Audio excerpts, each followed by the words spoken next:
বন্ধুরা, কলকাতা ফটাফট tips 1K চ্যানেলে আপনাদের স্বাগতম। চলো বন্ধুরা, দেখে নেই 12/1/2026 সোমবারের শুভ সংখ্যাগুলি কি কি আছে।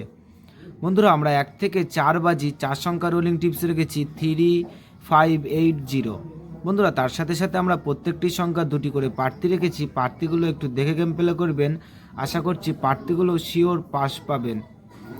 বন্ধুরা, তার সাথে সাথে আমরা 1 থেকে 4 বাজি 3 সংখ্যা রোলিং টিপস রেখেছি 580। বন্ধুরা, এই সেটটাও 1 থেকে 4 বাজির মধ্যে শিওর পাস পাবেন। বন্ধুরা, তার সাথে সাথে আমরা 1 থেকে 8 বাজি 2 সংখ্যা রোলিং টিপস রেখেছি 50। বন্ধুরা, এই সেটটা 1 থেকে 8 বাজির মধ্যে 2 টাইম পাস পাবেন, 2 টাইম। বন্ধুরা, তোমরা যারা যারা আমার এই চ্যানেলের ভিডিও নতুন দেখছো, আমার চ্যানেলটিকে সাবস্ক্রাইব করে রাখবেন, তাহলে নোটিফিকেশনের মাধ্যমে রেগুলার আমার এই চ্যানেলের ভিডিও পেয়ে যাবেন। বন্ধুরা, তোমরা সকলেই সুস্থ থাকবেন, ভালো থাকবেন।